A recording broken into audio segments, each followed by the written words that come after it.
أن سيدنا وسندنا وحبيب ربنا أرواحنا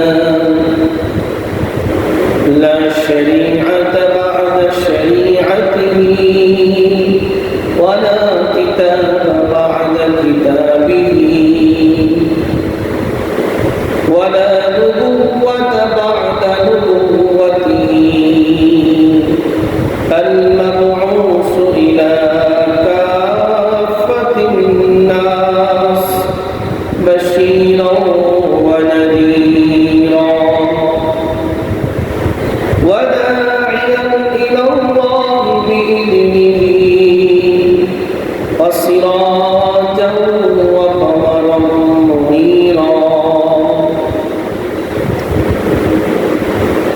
اللهم صل على روح محمد في الأرواح وعلى جسد محمد في الأجساد وعلى قبر محمد في القبور أما بعد فأعوذ بالله من الشيطان الرجيم بسم الله الرحمن الرحيم قد أفلح المؤمنون الذين هم في صلاتهم خاشعون والذين هم عن اللغو معرضون والذين هم للزكاة فاعلون والذين هم لفروجهم حافظون وقال النبي صلى الله عليه وسلم من حسن الإسلام المرء تركه لا يعنيه وقال النبي صلى الله عليه وسلم الصلاة مفتاح الجنة أو كما قال عليه الصلاة والسلام اللهم صل على محمد وعلى آل محمد كما صليت على إبراهيم وعلى آل إبراهيم إنك حميد مجيد اللهم بارك على محمد وعلى آل محمد كما باركت على إبراهيم وعلى آل إبراهيم إنك حميد مجيد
পবিত্র জুমার নামাজের উদ্দেশ্যে মসজিদে আগে আসার তৌফিক দান করছেন এবং আল্লাহ তাআলা আপনাকে আমাকে সুযোগ করে দিয়েছেন কোরআন হাদিসের আমাকে কিছু কথা বলবার এবং শুনবার। এমন এক সময় আসবে যেই সময়টা মানুষ কোরআন শুনতে চাইবে কিন্তু বলনেওয়ালার মতো লোক থাকবে না। সত্য বলনেওয়ালার লোক খুব কম যাবে। মানুষ দিনই আলোচনা শুনতে চাইবে কিন্তু দিনই পরিবেশ পাবে না। ভালো কাজ করতে চাবে কিন্তু সামাজিক পারিপার্শ্বিক অবস্থার দিক থেকে সে ভালো কাজ করতে পারবে না। তো এমন এক সময় আল্লাহ তাআলা আপনাকে আমাকে কোরআন শুনতে দিয়েছেন। রাসূলের লক্ষ কোটি কোটি হাদিসের থেকে কিছু হাদিস আমরা শুনতে পাইতেছি। এটা আল্লাহ পাকের বহুত বড় ইহসান, দয়া।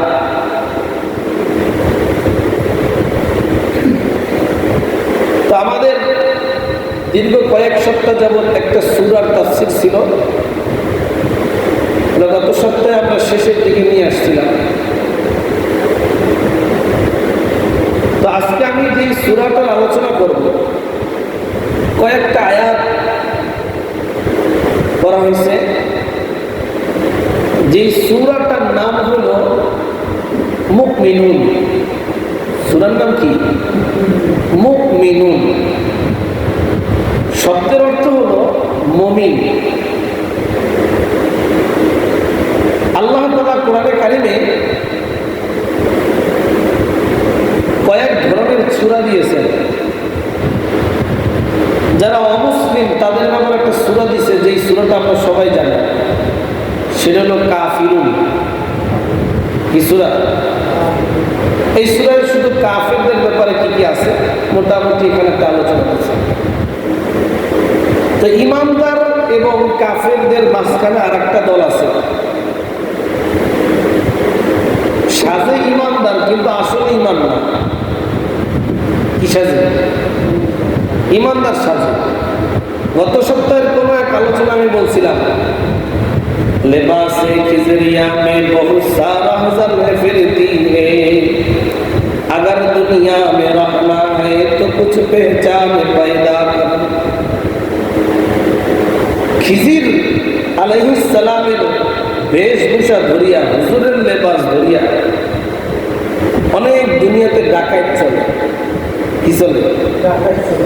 দেখাইতে চাই আমরা ভালো মানুষ। তো এদেরকে আল্লাহ তাআলা বলছেন মুনাফিক। কি বলছেন? তো মুনাফিক কারা? যারা ঈমানদারও না, কাফেরও না, বাইনাল ঈমান ওয়াল কুফর,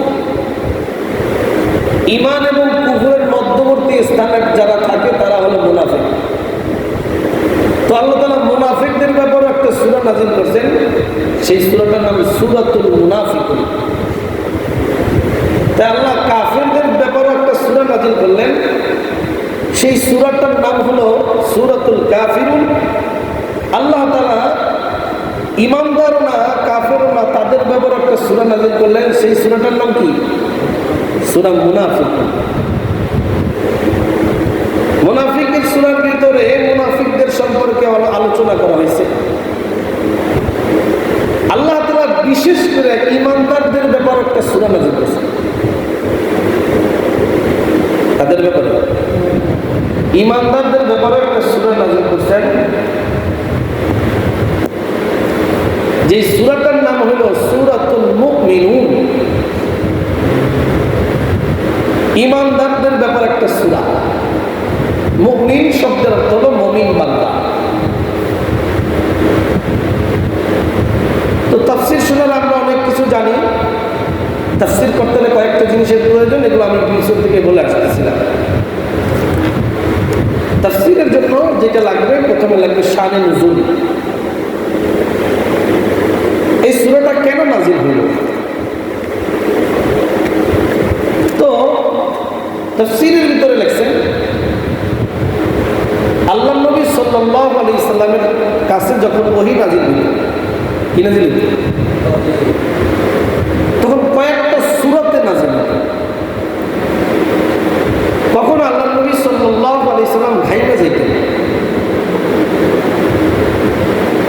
কখনো ওহী নাযিল হওয়ার সময় ঘন্টার মতন আওয়াজ হতো, কখনো মৌমাছি যেমন গুনগুন গুনগুন করে এইরকম আওয়াজ হতো। সাহাবায়ে কেরাম এটা দিকে বুঝতেন যে এখন কি নাযিল হইতেছে, ওহী নাযিল হইতেছে। বুখারী শরীফের ১ম নম্বর খণ্ডে যে বাবুল ওহী শুরু করছেন, ইন্না আওহাইনা ইলাইকা কামা আওহাইনা আয়াত দ্বারা, সেই ওহীর ব্যাখ্যায় হাসিয়ার ভিতরে 7টা সূরাত লেখছেন যে আল্লাহ নবীর কাছে ওহী আসতো 7 ধরনের ভাবে। কোনো কোনো সময় ঘন্টার আওয়াজ আসতো, কোনো কোনো সময় আল্লাহ নবীর কাছে ওহী আসতো দাহিয়াতুল কলবির সূরাত ধরে জিবরাইল আমিন স্বয়ং আসতো। কার সূরাত ধরে? দাহিয়াতুল কলবি। যে দাহিয়াতুল কলবির ঘটনা আমরা জানি যে তিনি কন্যা সন্তান হইলে জীবিত কি করতেন? মাটি দিয়ে। যেটার ব্যাপারে আল্লাহ তাআলা আয়াত নাযিল করেছেন সূরাতুত তাকবীর, ওয়াইদা সুইলাতি মাউউদা। এই মাউউদা সম্পর্কে মানে হলো জীবিত কন্যা দাফন করা। তো কখনো কখনো আল্লাহ নবীর কাছে দাহিয়াতুল কলবির সূরাত নিয়া হুজুর সাল্লাল্লাহু আলাইহি সাল্লামের কাছে আসতেন কে? জিবরাইল আমিন। আয়েশা আল্লাহর ওহী কি আছে এটা দিয়ে যেতেন। আর কখনো কখনো কেউ আসতো না, রাসূল সাল্লাল্লাহু আলাইহি সাল্লাম ঘুমিয়ে থাকতেন, স্বপ্নের ভিতরে ওহী নাযিল হতো। তো কয়েকটা সূরা বললাম। আমি বলতেছিলাম এই সূরাটা কেন নাযিল হইল, কখন নাযিল হইল? হযরত ওমর রাদিয়াল্লাহু তাআলা আনহু এর ইসলাম গ্রহণের কিছু দিন পরে ওমর রাদিয়াল্লাহু তাআলা আনহু সহ অনেক সাহাবী মজলিসে বসা। আল্লাহ নবী সাল্লাল্লাহু আলাইহি সাল্লাম হঠাৎ করে কথাবার্তা বন্ধ করে দিলেন। সাহাবায়ে কেরাম এবং ওমর রাদিয়াল্লাহু তাআলা বলতেছেন, মুসনাদে আহমদের হাদিস, আমরা শব্দ পাইতেছি মৌমাছির মতন গুনগুন শব্দ।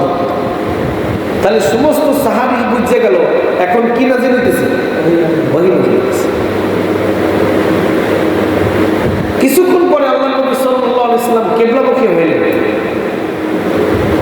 কিবলামুখী হইয়া তখন একটা দোয়া করলেন, আল্লাহুম্মা নসুরনা ওয়ালা তুহিন্না ওয়া বারিক লানা, এরকম একটা দোয়া করলেন। দোয়া করে বলতেছেন,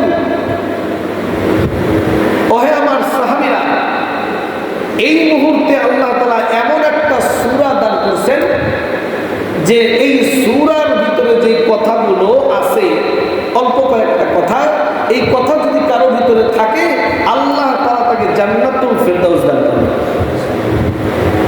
সেই তখনই নাযিল হলো সূরাতুল মুমিনের শুরুর আয়াতগুলো।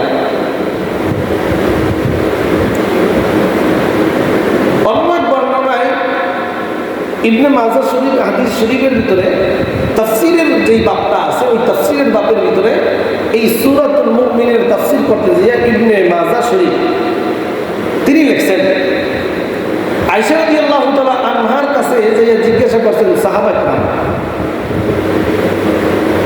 ইয়া উম্মুল মুমিনিন,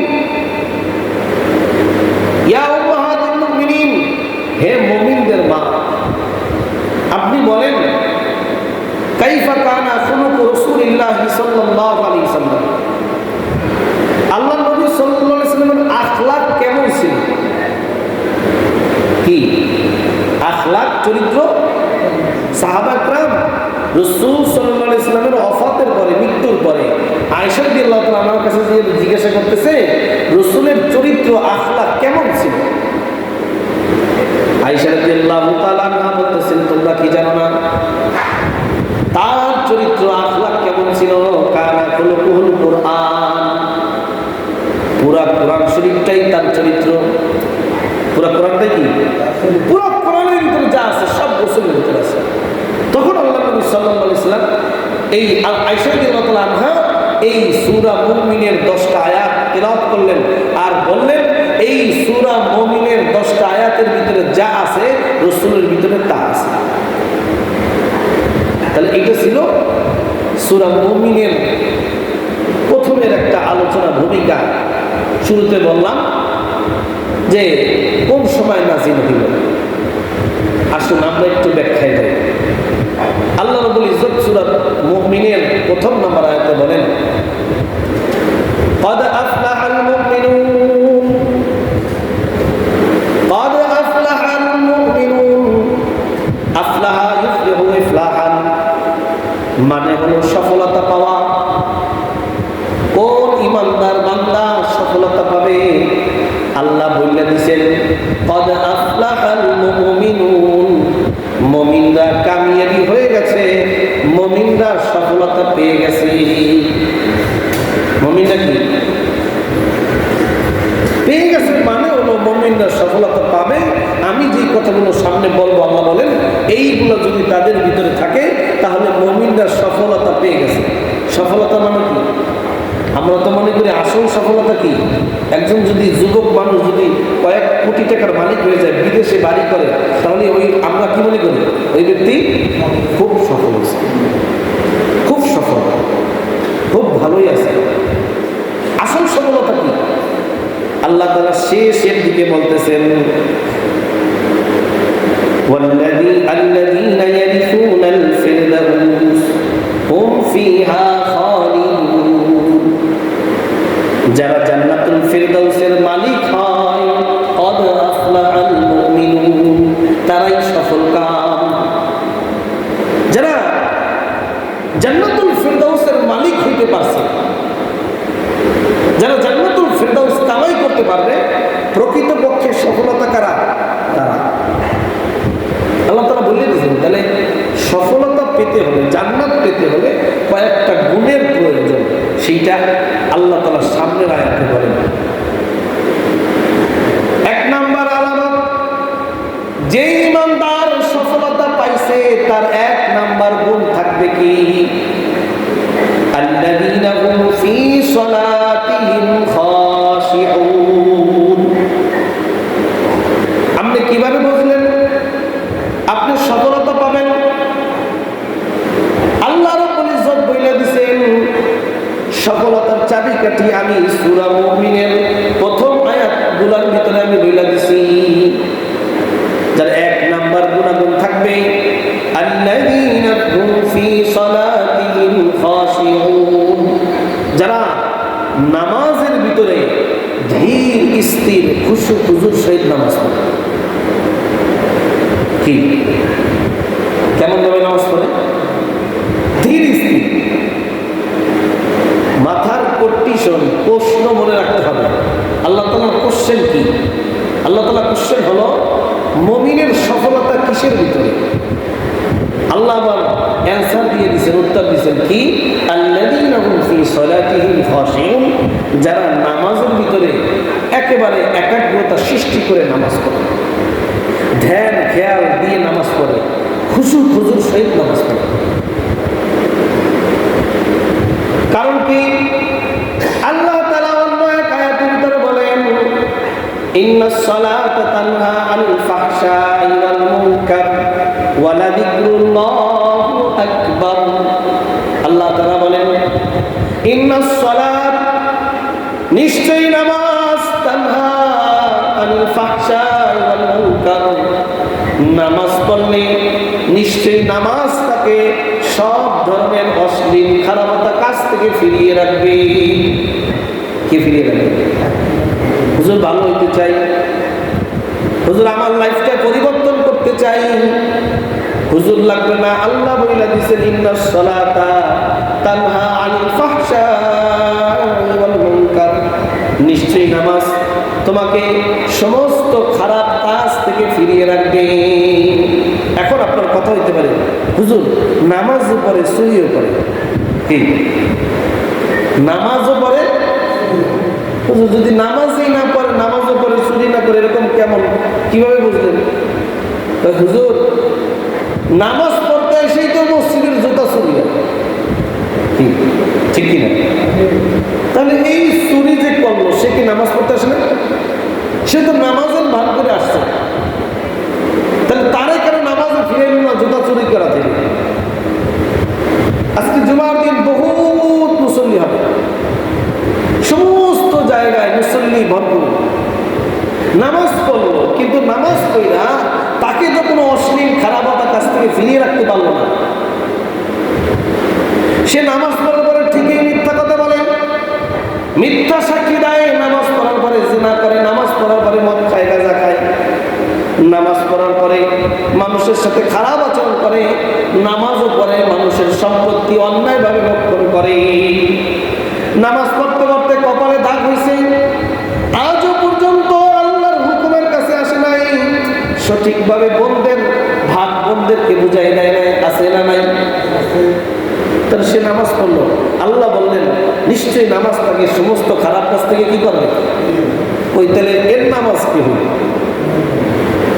এর জন্য আল্লাহ তাআলা সূরা মুমিনের 2 নম্বর আয়াতের ভিতরে বলছেন নামাজ শুরু করলেই হবে না, আল্লাযীনা হুম ফী সালাতিহিম খাশিউন।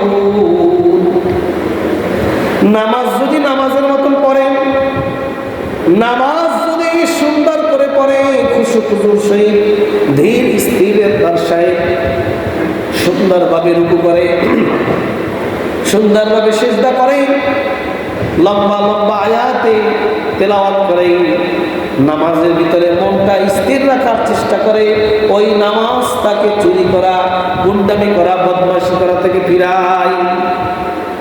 আমার নামাজে কি হবে? নামাজ হবে। হাদিসের ভিতরে রাসূল কারীম সাল্লাল্লাহু আলাইহি সাল্লাম বলেন, قال رسول الله صلى الله عليه وسلم دخل المسجد, আল্লাহ নবী সাল্লাল্লাহু আলাইহি সাল্লাম মসজিদ নববীর ভিতরে ঢুকলেন, যে দেখতেছেন রাজুলুন, একজন ব্যক্তি, ফাসাল্লা, নামাজ পড়তেছে। রাসূল কারীম সাল্লাল্লাহু আলাইহি সাল্লাম যে দেখতেছে কি? একজন ব্যক্তি নামাজ পড়ছে। ফাসাল্লামা আলা নবী সাল্লাল্লাহু আলাইহি সাল্লাম, নামাজ পড়া রাসূল কারীম সাল্লাল্লাহু আলাইহি সাল্লামকে ওই ব্যক্তি সালাম দিলেন। নামাজ পড়ার শেষে ওই ব্যক্তি রাসূল কারীম সাল্লাল্লাহু আলাইহি সাল্লামকে কি দিলেন? সালাম দিলেন। ফারাদ্দা, আল্লাহ রাসূল সাল্লাল্লাহু আলাইহি সাল্লাম জবাব দিলেন, বললেন ওয়া আলাইকুমুস সালাম, ইরজি ফাসাল্লি ফাইন্নাকা লাম তুসাল্লি। আল্লাহ রাসূল জবাব দিয়ে বললেন, ইরজি, চলে যাও, আবার ফাসাল্লি, আবার নামাজ পড়ো, ফাইন্নাকা লাম তুসাল্লি, তুমি এখনো নামাজ পড়ো না। অথচ এই ব্যক্তি 2 রাকাত নামাজ কি এখনই পড়ল। আল্লাহ নবী কি বললেন? ইরজি ফাসাল্লি ফাইন্নাকা লাম তুসাল্লি, তুমি চলে যাও, তুমি আবার নামাজ পড়ো, কারণ তুমি নামাজ পড়ো না। রাসূলের কথা শোনার পরে ওই সাহাবী ফাসাল্লা, আবার নামাজ পড়লেন। ফাসাল্লামা আলা রাসূলিল্লাহি সাল্লাল্লাহু আলাইহি সাল্লাম, আবার এসে রাসূল কারীম সাল্লাল্লাহু আলাইহি সাল্লামকে সালাম দিলেন। আল্লাহ রাসূল সালামের জবাব দেওয়ার পরে আবার বলতেছেন, ইরজি ফাসাল্লি ফাইন্নাকা লাম তুসাল্লি, যাও যাও, আবার নামাজ পড়ো, তুমি নামাজ পড়ো নাই। তুমি কি পড়ো না? আচ্ছা, রাসূলের সামনে বসে কয় রাকাত নামাজ পড়লো? আল্লাহ রাসূলের কথা অনুযায়ী আবার নামাজ পড়তে দাঁড়াইলেন। তিরমিজি সহকারে সবকটা হাদিসের কিতাবে আছে। এরপরে ওই সাহাবী আবার 2 রাকাত নামাজ পড়ে রাসূলের কাছে উপস্থিত হইলেন। রাসূল বললেন, ইরজি ফাসাল্লি ফাইন্নাকা লাম তুসাল্লি, তুমি আবার যাও, তুমি নামাজই পড়ো নাই। কি পড়ো না? কয়বার পাঠাইলেন? 3 বার পাঠাইলেন। সাহাবী বলতেছেন, ওয়াকাল রাজুলুন, ওই ব্যক্তি বলতেছেন, মা আহসানা ওয়াল্লাহ, ইয়া আল্লাহ নবী, আমি এর চাইতে সুন্দর নামাজ পারি না। আমি এর সাথে কি পারি না? তাআল্লামনি ইয়া রাসূলুল্লাহ, আমাকে আপনি নামাজ শিক্ষা দেন, আমি কিভাবে করব? রাসূল করিম সাল্লাল্লাহু আলাইহি সাল্লামকে তাকে 3 বার নামাজ কেন পড়াইলেন? কারণ ওই ব্যক্তির রুকুটা সঠিকভাবে হয় নাই, সিজদার ভিতরে তাড়াহুড়া ছিল, রুকুর ভিতরে তাড়াহুড়া ছিল, রুকু সিজদায় ইতমিনান ছিল না। এর জন্য আল্লাহর নবী সাল্লাল্লাহু আলাইহি সাল্লাম তাকে বারবার নামাজ পড়তে বললেন, তার ভুলগুলো বোঝানোর চেষ্টা করতে বললেন। আমি 10-12 বছর থেকে নামাজ পড়তেছি, এখন নামাজ পড়ি, জানি না কয় দিনের নামাজ আল্লাহর কাছে সঠিকভাবে কবুল হয়েছে। শুধু নামাজই পড়লাম, এখনো আমার রুকুটা ঠিক হয় না, এখনো আমার সিজদাটা ঠিক হয় না, দাঁড়ানোটা ঠিক নাই, নামাজ পড়তেছি তো খুশু নাই। কারণ হাদিসে জিবরাইল যে হাদিসটাকে বলেন, সেই হাদিসের ভিতরে একটা কথা আসছে, তুমি আল্লাহ এমন ভাবে ইবাদত করো। আল্লাহ নবীর কাছে জিবরাইল জিজ্ঞেস করতেছেন, মাল ইহসান, ইয়া রাসূলুল্লাহ, ইহসান কি জিনিস? আল্লাহ নবী বলেন, তা'বুদু, তুমি ইবাদত করো, ফাইন্নাকা তারা,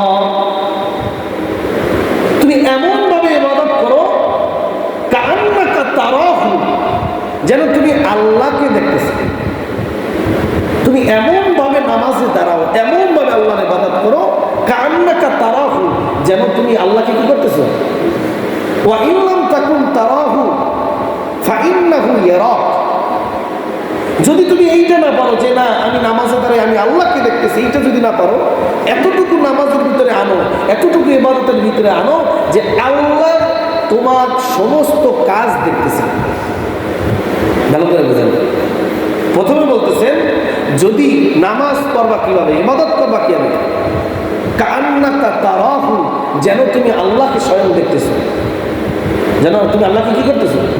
ওয়া ইন লাম তাকুন তারাহু, এমন হালত যদি না হয় যে আমি নামাজে দাঁড়িয়ে আল্লাহকে দেখতেছি, এরকম যদি না হয়, ওয়া ইন লাম তাকুন তারাহু ফাইন্নাহু ইয়ারাক, জেনে রাখো নিশ্চয়ই ওই আল্লাহ তোমাকে অবশ্যই দেখতেছে।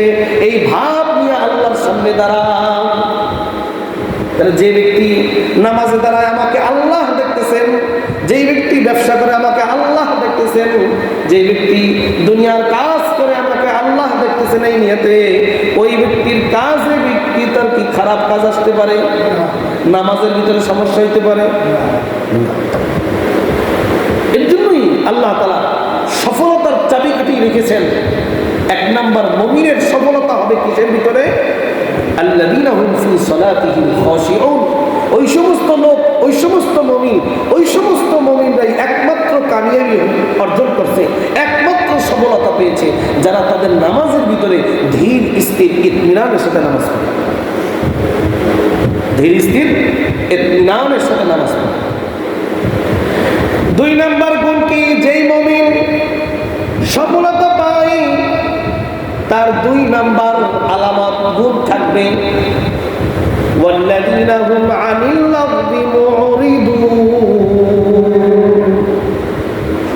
ওয়াল্লাযীনা আনিল লাগবি মুরিদুন, ওই সমস্ত ঈমানদাররাই সফলতা পাবে, সফলতা পেয়েছে বা পাবে যারা আনিল লাগবি মুরিদুন, বেহুদা কাজ থেকে যারা বিরত থাকে, অনর্থক কাজ থেকে যারা বেঁচে থাকে, বিরত থাকে, আল্লাহ রাসূল আল্লাহ তাআলা বলেন তাদের ব্যাপারে যে তারাই সফল। কি কাজ বলেন তো? অনর্থক, অহেতুক, কোনো প্রয়োজন নাই, এই কাজগুলোর থেকে যারা বেঁচে থাকতে পারে তারাই আল্লাহ তাআলা তাদের 2 নাম্বার গুণ, মুমিনদের 2 নাম্বার গুণ হলো যারা অনর্থক কাজ থেকে কি থাকবে, বেঁচে থাকবে। আল্লাহ নবী সাল্লাল্লাহু আলাইহি সাল্লাম বলেন, মিন হুসনিল ইসলামিল মারই, একজন ব্যক্তি সুন্দর মুসলমান কিভাবে বুঝবা? তারকুহু মা লা ইয়ানিহি, যেই কাজ তার করা উচিত নয় সেই কাজ যদি সে ছেড়ে দেয়, তার যেই কাজ করলে কোনো লাভ নাই, কোনো উপকার নাই, বরঞ্চ ক্ষতি, আখিরাতের ক্ষতি, দুনিয়ার ক্ষতি আছে। এই কাজ যেই ব্যক্তি ছাড়তে পারবে, এইটাই সুন্দর মুসলমান।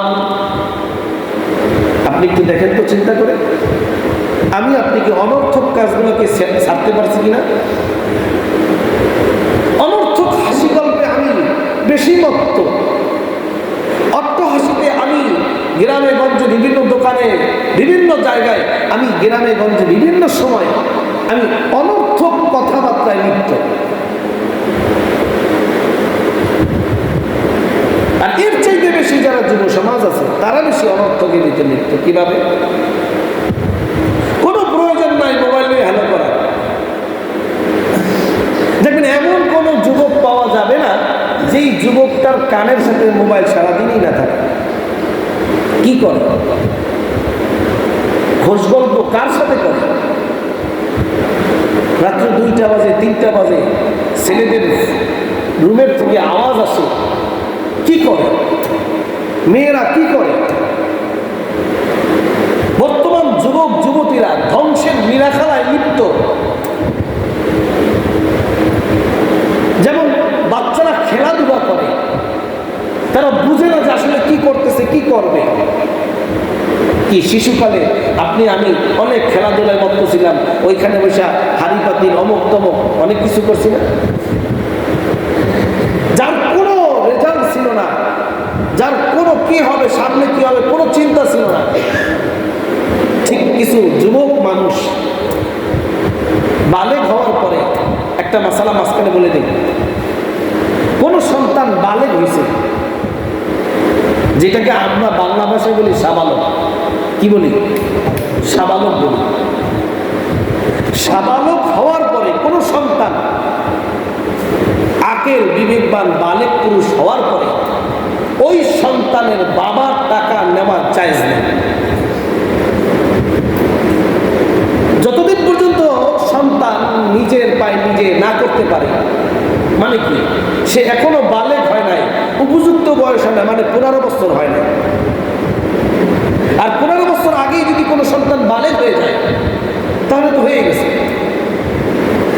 বালেগ হওয়ার পরে সন্তান বাবার পকেট থেকে, বাবার কাছ থেকে তার নিজের খরচের জন্য, নিজের খাবারের জন্য কোনো টাকা পয়সা নেওয়া যায় না। আপনি আমি বাবা মা যেটা দেয় বা দেই, সেটা হলো দয়া। সেটা কি? দয়া। দয়া। কিন্তু কোনো বিবেকবান, কোনো বালেগ ছেলের জন্য বাবার এখন ওয়াজিব না, দায়িত্ব না যে তাকে কামাই করে খাওয়াইবে। এখন সন্তান তার নিজের দায়িত্ব, বাবা মাকেও লালন পালন করবে, নিজের খরচও বহন করবে। কোন সন্তান বলেন তো? যে সন্তানটা কি হয়েছে? বালেগ হয়েছে, উপযুক্ত বয়স হয়ে গেছে। এখন দেখেন, উপযুক্ত বয়স 20-22 বছর, 25 বছর, 26 বছর সন্তানের বয়স, 18 বছর, 20 বছর সন্তান বাপে কাজ করে, মাথার ঘাম পাও ফেলায় কাজ করে, আর সন্তান ওই বাপের ঘাম ঝরানো টাকা দিয়ে ফুর্তি করে। কথা ঠিক কিনা? আমার মা একটা উদাহরণ দেয়, আমাদেরকে বোঝানোর জন্য উদাহরণ দিত। কি উদাহরণ? বাপের কান বলে ছেলের হাসতে হাসতে পড়ানো যায়। বাপের কি বলে? বাপের কান বলা দিতেছে, কান বলতেছে, মানে বাপ শেষ হয়ে যেতেছে, আর ছেলের হাসতে হাসতে পড়ানো যায়, মানে ছেলের আনন্দ ফুর্তিতে জীবন যায়। ওই কথাটাকে এই আয়াতের সাথে মিলান।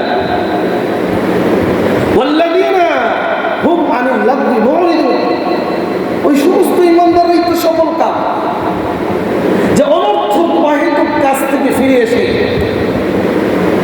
অনর্থক কাজকে ছেড়ে দেয়। একটা ছেলে বালেগ হওয়ার পরে তার এই যে মোবাইল নিয়ে সারাক্ষণ থাকা, কর্মসংস্থানের কোনো পেরেশানি নাই, অথচ বিবাহের জন্য পাবে না। এর জন্য পাবে না, বিবাহের জন্য পাবে। কর্মসংস্থানের কোনো তার মাথার ভিতরে পেরেশানি নাই, বাবা কামাই করে, বাবার প্রতি তার কোনো দয়া নাই, বরঞ্চ প্রতিদিন প্রতিদিন সকালবেলা হলেই আমাকে এমনি কিনার টাকা দেন। কি এরকম কুলাঙ্গার সন্তান নাই? ওই আমার যুবক ভাইরা বুঝে নেন, আপনার বাবার দায়িত্ব না আপনাকে টাকা খরচ করে আপনাকে এখন পড়ালেখা করাইবে, আপনাকে এখন এইটা করাইবে। আপনি এখন কর্মসংস্থান খুঁজেন না, যে কোনো একটা কাজ করতে হবে, লেখাপড়ার পাশাপাশি কোনো একটা পার্ট টাইমের জব করেন, কোনো একটা কাজ করেন, কোনো একটা ব্যবসা করেন, অথবা নিজের কোনো কর্মসংস্থান খুলে নেন, উদ্যোগী হন, উদ্যমী হন। আপনি যে বাবার টাকাটা ভাঙতেছেন, সেই বাবা বুঝতেছে 1 টাকার দাম কত। অনর্থক কাজ থেকে ফিরে আসেন। আরো আমরা অনর্থক কাজ করি, এটা গেল যুবকদের ব্যাপারে। আল্লাহ তাআলা সূরা ফুরকানের ভিতরে বলেন, ওয়াইদা মাররু বিল-লাগবি মাররু কিরামা। অনর্থক কাজ থেকে যারা চলে যায়, এক জায়গায় গান বাজনা হইতেছে, ওই জায়গাটা অনর্থক কাজ, অহেতুক কাজ, কোনো দরকার নাই। ওই জায়গায় আমি মুসলমান, আমি যদি সফলতা পেতে চাই আমি ওইখানে যাব না। কিছু মানুষ আছে মানুষকে হাসানোর জন্য মিথ্যা মিথ্যা গল্প বানায়, মিথ্যা মিথ্যা কথা বলে মানুষকে হাসায়, অথচ সে জানেই না যে তার এই কথার কারণে সে আল্লাহর থেকে কত দূরে চলে গেছে। হাসতে হাসতে বললে ফলাইলো, টুপি নিয়ে দুষ্টামি করলো, হাসতে হাসতে মেসওয়াক নিয়ে দুষ্টামি করলো, হাসতে হাসতে মানুষকে হাসানোর জন্য, মানুষকে খুশি করার জন্য এমন এমন উদ্ভট শব্দ ব্যবহার করলো, মানুষ ঠিকই হাসলো, কিন্তু সে বুঝলোই না যে সে আল্লাহর থেকে কত দূরে গেল, জান্নাত থেকে কত দূরে গেল, জাহান্নামের কত কাছে গেল। এর জন্য আল্লাহ তাআলা বলেন, অহেতুক অনর্থক কাজ থেকে তুমি ফিরে আসো।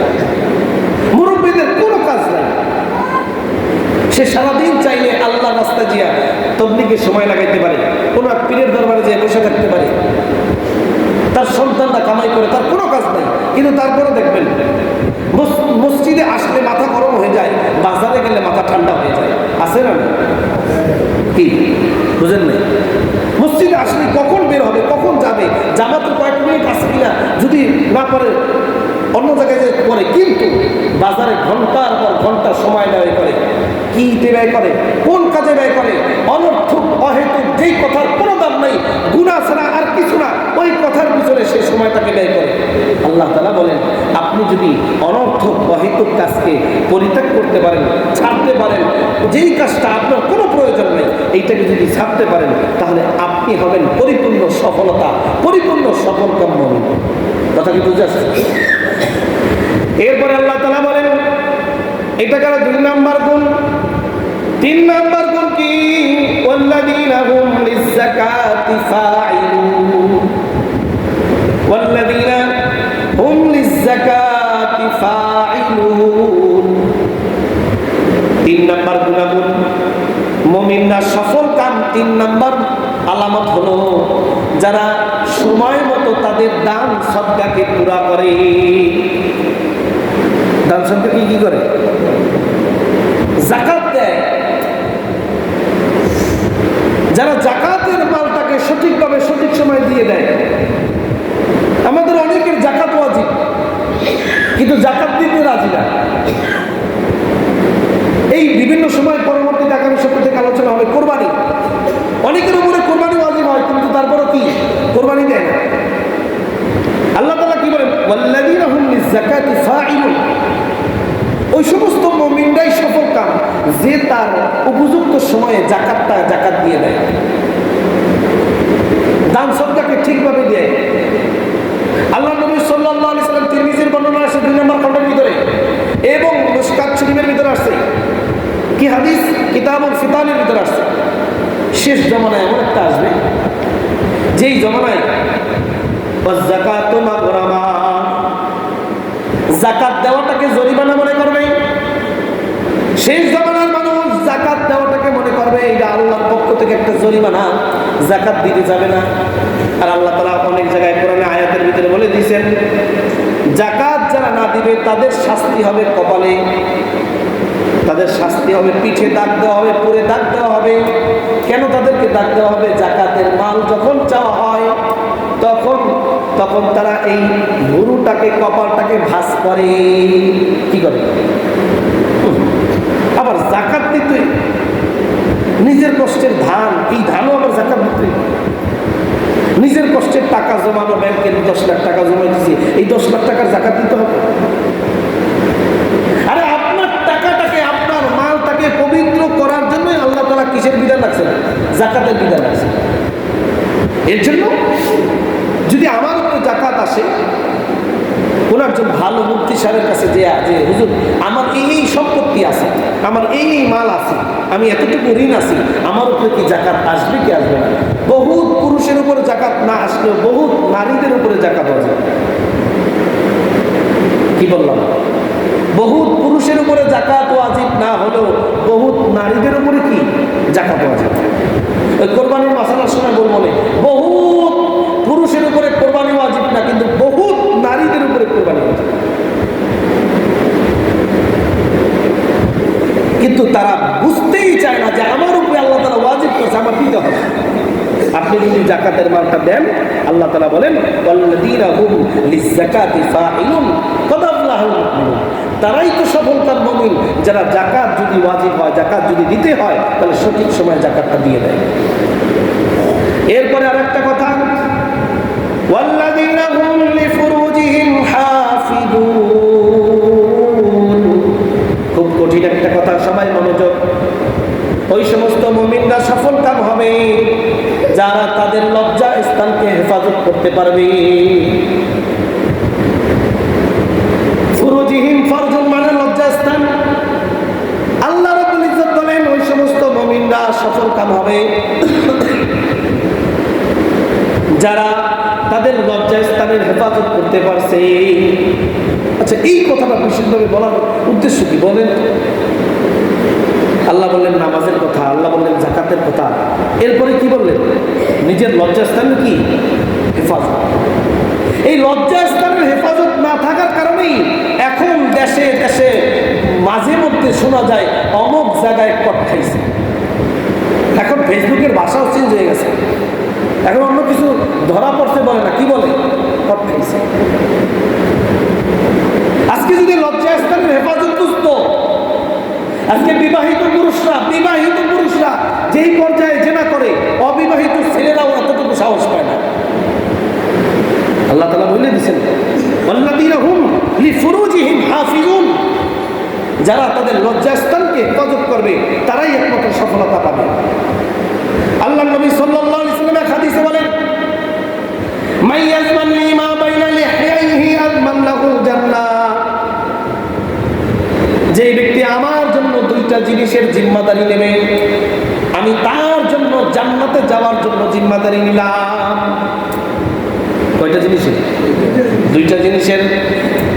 বাইনা লিহইহি ওয়া বাইনা রিজলাইহি, একটা হলো দুই চোয়ালের মাঝখানে মানে মুখ জবান, আর একটা হলো ওয়া বাইনা রিজলাইহি, তার দুই উরুর মাঝখানে লজ্জাস্থানের হেফাজত যেই ব্যক্তি করতে পারবে ওই ব্যক্তিকে আল্লাহ নবী বলেন আমি নিজে দায়িত্ব নিয়ে জান্নাতে দিব, নিজের সুপারিশ করবো জান্নাতে যাব।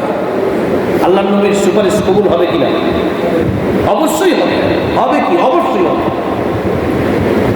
তা আপনি আমি যদি লজ্জাস্থানের হেফাজত রাখতে পারি, যেই পরিমাণে এই কুচিকরি মহলটা কাজ করতেছে, যেই পরিমাণে পরকীয়া বাড়ছে, এই পরিমাণে বর্তমান জমানায় মানে সন্তানও বাড়ে না। এত অধিক পরিমাণে সন্তানও বর্তমানে জন্ম নেয় না, যেই পরিমাণে পরকীয়া বাড়ছে। বিবাহিত পুরুষরা নিজের ঘরের স্ত্রী থাকা সত্ত্বেও আল্লাহ তাআলা স্ত্রীকে নিজের হালাল বস্তু বানাইছে, স্ত্রী থাকা সত্ত্বেও। আর যার স্ত্রী রাখার সামর্থ্য নাই, যে বিবাহ করার সামর্থ্য নাই, আল্লাহ নবী সাল্লাল্লাহু আলাইহি ওয়াসাল্লাম মিশকাতের 1 নম্বর হাদিস 2 নম্বর খণ্ডে বলে দিয়েছেন ইয়া মাশাআর শাবাব মান ইসতাতা মিনকুমুল বাআতা ফালইয়াতাজাওয়াজ ওয়া মান লাম ইয়াস্তাতি। হে যুব সমাজ, মান ইসতাতা মিনকুমুল বাআতা, যেই ব্যক্তি যাদের সামর্থ্য আছে বিবাহ করার, নিজে কামাই করা স্ত্রীর হক আদায় করতে পারবা, সে যেন ফালইয়াতাজাওয়াজ, আল্লাহ শীঘ্রই বিয়ে করে।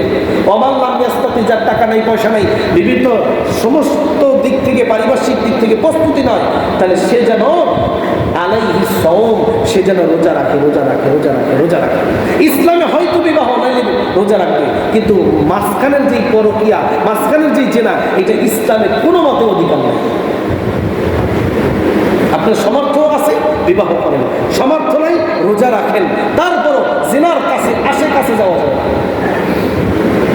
কারণ জেনা হলো সবচেয়ে মারাত্মক অন্যায়ের ভিতরে একটা মারাত্মক অন্যায়। যতগুলো মারাত্মক অন্যায় আছে তার ভিতরে বড় বড় মারাত্মক অন্যায়ের ভিতরে জেনা, পরকিয়া, এই সমস্ত দিকগুলো হলো মারাত্মক অন্যায়। আজকে আপনার সন্তানের ব্যাপারে আমরা কথা বললে আপনারা বলবেন কি, হুজুর এই কথাগুলো কেন বলেন? আপনার সন্তানের ব্যাপারে আপনার খবরও নাই, আপনার মেয়ে কোন ছেলের সাথে লাইন আছে আপনার খবরও নাই, আপনার ছেলে নাজায়েজ কাজের সাথে আছে, আপনি এর জন্য কোনো পদক্ষেপ নেন না, এর জন্য বাবার দায়ী। এটাও মিশকাত শরীফের ভিতরে আছে, 2 নম্বর খণ্ডের ভিতরে।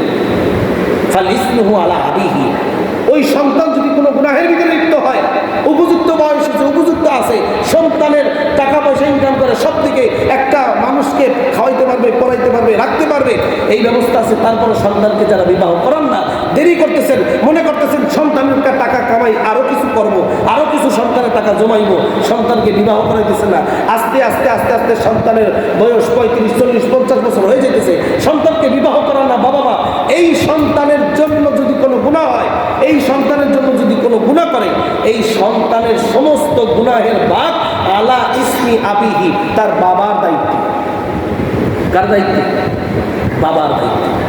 তাহলে যে আয়াতটা আমি তাফসীরের জন্য নিয়েছিলাম, সেই আয়াতটা ছিল ওয়াল্লাযীনা হুম লিফুরুজিহিম হাফিজুন, যারা লজ্জাস্থানের হেফাজত রাখতে পারবে, যুব সমাজ, যুবতী বোনেরা, যারা লজ্জাস্থানের হেফাজত করতে পারবে, আল্লাহর নবী, আল্লাহ তাআলা ঘোষণা দিয়েছেন কদ আফলাহাল মুমিনুন, তারাই সফল হবে।